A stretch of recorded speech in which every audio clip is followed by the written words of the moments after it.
friends, and welcome to my channel. Today I'm going to tell you about my journey and how decluttering led to a lifestyle of minimalism. It all started in January of 2019. I discovered Marie Kondo. I was so in love with this whole process that she presented, and I wanted to do it myself. So I spent the next month just going through, she has the 5 categories, and I went through them one by one, just the way she said, and I KonMari'd our home. And it was such an interesting journey. It was a fascinating concept to only keep the things that you love and let the rest go. It really was a unique way to declutter. I've decluttered lots of times before, but I've never had that as my premise.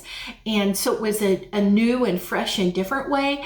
And I loved the feeling it left behind as the process went on and the days went on. Another thing that happened along the way is she helped me let go of many to-do projects that I had.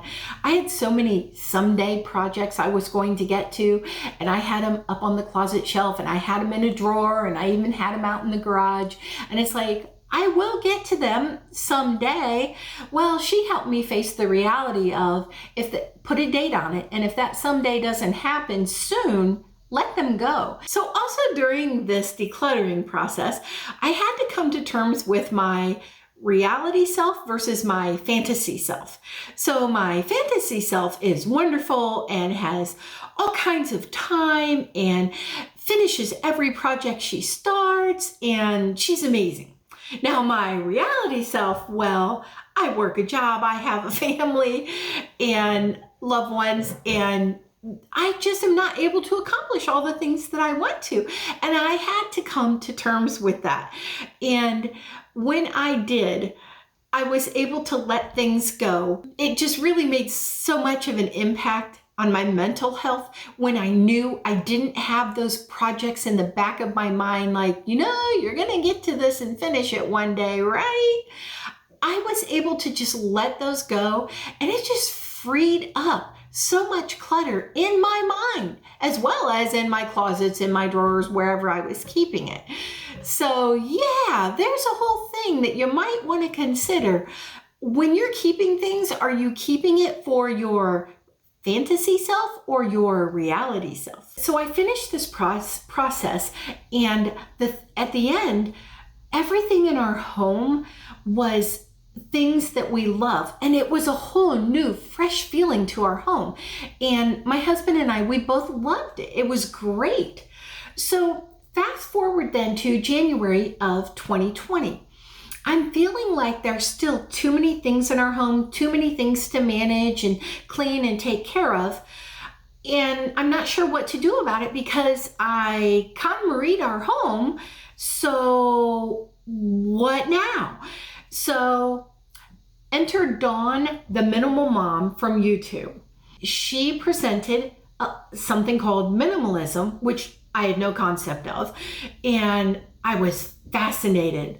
I loved the way she presented it, the way she explained why and how you keep fewer things because it takes stress out of your life, and just the whole way that she presented their lifestyle. She has a family, her husband, her 4 children, and just how they use minimalism to make their life so much more enjoyable and to be able to live abundantly. And I love that concept. On her channel, Dawn introduces the concept of everything in your home. All the physical things are inventory, and you have to manage them.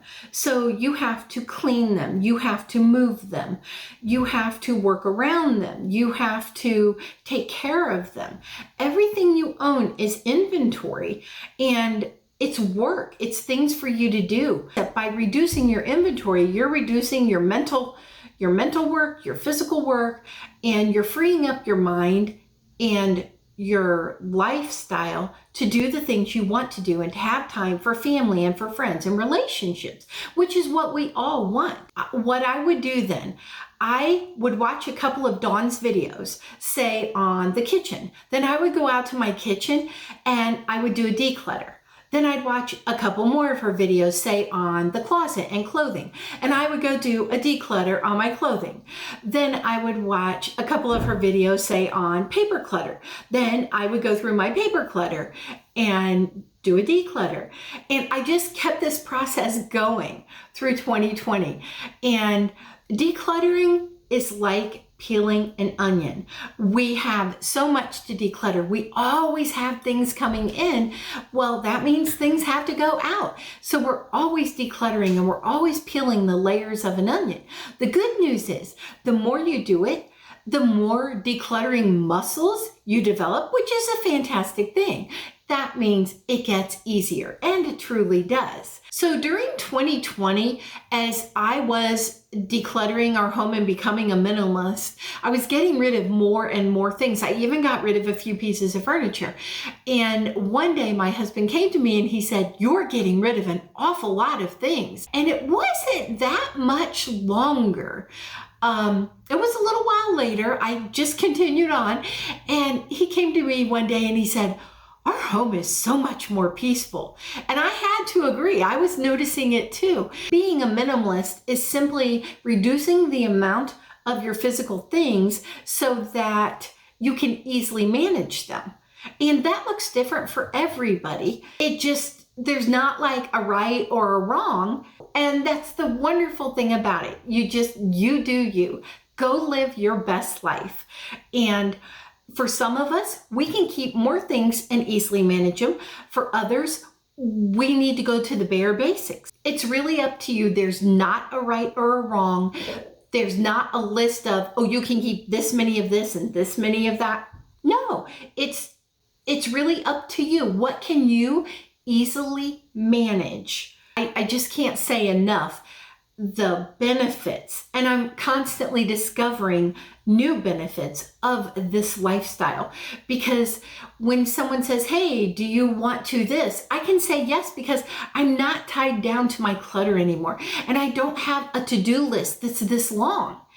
It's just incredible, the freedom that being a minimalist gives you. It's really up to you. What can you easily manage? And that's how you determine how much of anything that you keep in your home. Thank you so much for spending time with me today. I hope you enjoyed the content of this video. If you did, please click the like and subscribe buttons below. It really helps my channel, and I'll see you next time.